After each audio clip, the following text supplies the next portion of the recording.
In this video we will implement an image slider as a React component. And you might say it doesn't make any sense to implement such slider on your own. There are hundreds of different sliders on the internet. And you are totally right, but this is exactly the problem.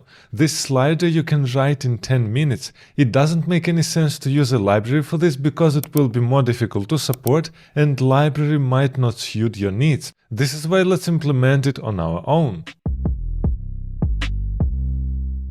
Also, if we implement it ourselves, we implement only features that we really need. We don't need other 100 features that you will get from every library. So let's do this now.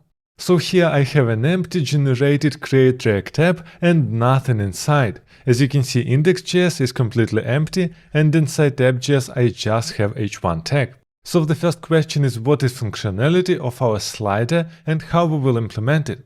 And actually I think that this is a single component where inside we can pack a list of slides that we want to show. And this is why I already prepared a bunch of images inside public folder image 1, 2, 3, 4, 5, and if you want to get them you can just get a source code with this image from the description box below. And this is how we can use our image slider from my understanding. I would write here something like image slider, and I will provide inside a list of slides, which actually means we have a prop slides, and here we must provide an array of slides. This is it. We don't need to provide anything else. Now here on the top we must create this array of slides. So let's do this. Actually here you might say, okay, this is just an array of strings because we have just URLs of our images.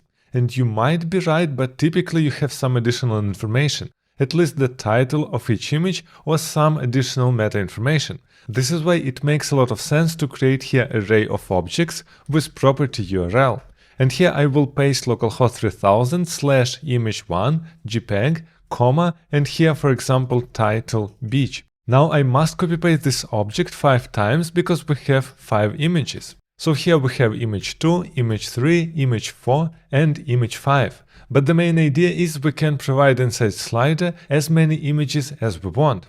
And here let's change the title. So here we have beach, then we have board. After this we have forest, city and Italy. Now on the top we must import our component that we will create in a second. So here we can write import image slider from, and let's just create it right here and let's call it image slider. So this is how we will use it. We must provide inside a list of slides, and this is an array of objects, and most importantly is obviously URL. And we're providing it as a prop slides inside our image slider. Now let's jump in creating our image slider.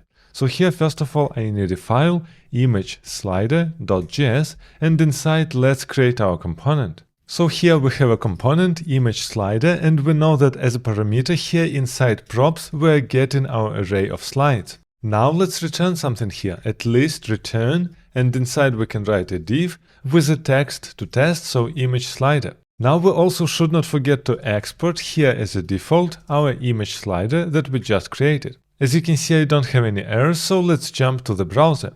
And here our image slider is successfully rendered. The next question is how we will work with our slides, and actually we have buttons previous, next, or we can jump to specific slide, but this is just changing an index of our active slide. This is why here I want to use useState hook and create our local state where inside we will store current index of an active slide. So here we can write that we have current index, and this is the index of our slide, and set current index. And here we're using useState hook, and inside we're providing 0. And now here on the top I must import useState from React. Now let's try to render our first slide inside div. So here first of all we must write round brackets because it should be a multi-line return. Here we have our div, and inside I want to create one more div, and inside this div we will render our image. But here we want to set a background image just because our image can be of different size and we want to use CSS property contains of background image. This is why here what we can do, we can write div style, and here inside we are providing an object with field background image, and here I will write a string with URL, and in round brackets here we can write our image URL. So what we want to pass here is slides. Now here we can use our current index, it will be 0.url. So this line must set as a background image our first slide. Let's check this out. I'm reloading here the page, and as you can see, this is our div. Here is background image URL. The URL is completely correct. Here is our image, but we don't see it because actually we don't have width and height. And actually it is an important point. We don't want to specify fixed width and height inside our slider, because actually people who use our slider might want to provide different width and height. This is why on the outside container of the parent, we must provide this information for our slider. For this, let's jump inside our app where we're using our image slider, and let's wrap it with additional div. So I will put image slider inside this div, and now I want to write some styles for this div. And I will write them directly here inside style attribute. So here we can create our container styles, and let's create these container styles here on the top. So here we have just const container, and this is an object. And what we want to provide inside is first of all width, secondly height, and position on the center. This is why here width, for example, 500 pixels. Then we provide here height, let's say 280 pixels. And the last one is position center. This is why margin 0 auto. And this is super important to remember. You never want to put fixed dimensions inside your library. You really want to make it fluid. As you can see now here in browser, we have a parent element where we set it width, height, and margin 0. And actually now we can see this container directly in the center. But it is not enough, we also must write styles for our slide. This is why I want to jump back inside our image slider, and here is our styles. So let's create here on the top our styles for the slide. So let's name it slide styles, and this is just an object. First of all, we want to move this background image inside because it doesn't make any sense to write it inline. After this, we first of all want to set our width to 100, and this is a string obviously, then height also 100%. After this, we want border radius, let's say 10 pixels, and we want to position our image center. This is why background position here will be center. And we also want to use background cover. In this case, our image will be visible correctly. So let's write here background size cover. Now we must just use these slide styles here inside our div. So I'm providing inside slide styles, and this is just an object. Let's check this out. I'm reloading the page, and it is still not working. But as you can see here, we have a div with all our styles, which actually means it is correct, but as you can see here, I have a problem that my height is 0. And the problem is here that we have a parent where we didn't set a height. And we really need to do this. And this is this div where inside we can write style. And let's say that this is slider styles. And this is our main div for the slider. So here before we can write styles for our slider. And the most important here is to write our height 100%, but I also want to write here position relative, just because later we will have elements that we want to position inside with absolute, for example our arrow buttons. Let's check if it's working. I'm reloading the page, and as you can see inside browser, we see our image. And most importantly, we didn't use here an image tag, we used here a background on the div, which will cover the case of different size of the image. Now, in order to change the slides, we must build arrows. This is why let's jump back inside our markup, and here, for example, before our slide, but inside slider, we want to create two arrows. So first of all, here will be div, and I will just paste this UTF-8 symbol inside as a left arrow. And here we also want to apply some styles. So here let's name it left arrow styles, and let's write styles for it on the top. And also I will copy paste it and name it right arrow styles, and here I will paste another arrow. Now let's create these styles here on the top. So first of all, left arrow styles, and here we must position it with absolute. Then here we will have top 50%, and we also want to move it on the half of the size of our element. This is why here we will write transform, translate 0 minus 50%. Also it should be on the left side. This is why here left 32 pixels. Now we want to use here bigger font size, so let's say here font size 55 pixels. We also want to provide here white color so we can see it on our images. This is why here will be FFF, and the last one is Z-index. because actually we want to put it on the top of our images. So that index here will be 1 and also cursor pointer. Now I want to write exactly the same code for right arrow styles. And here I will copy paste it and name it right arrow style. We have here also position absolute, top 50%, correct translate, but here not left but right, 32 pixels, font size 45, color, z-index and cursor pointer. And actually here, if you think that it is too verbose to copy-paste the whole styles for left arrow and right arrow, you can create something like basic arrow, where you will put all basic styles and then just provide left and right position accordingly. Let's check if it's working. As you can see in browser, we have these nice white arrows, but obviously they don't do anything. So here we must now create click event for our divs. First of all, here let's create onClick event and let's name it go to previous. And now on the right arrow, let's create onClick event go to next. Now let's create these functions. First of all, we have go to previous and we don't need to provide anything inside. What we essentially want to do, we simply change the index, which is our current index. This is why here we can write set current index, new index. And actually here I am getting an error, set current index is not defined. And here on the top I see that I named it set current user and not set current index. Obviously it should be set current index. Now here we must calculate what is new index. If we simply click on the left, then we must jump to the last slide because we are on position 0.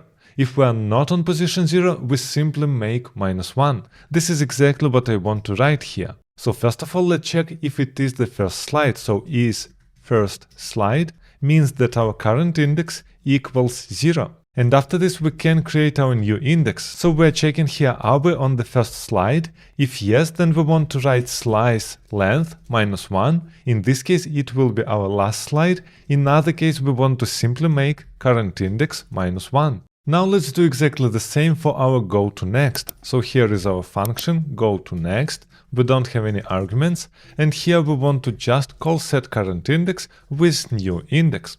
First of all, I want to know if we are on the last slide. So here is last slide.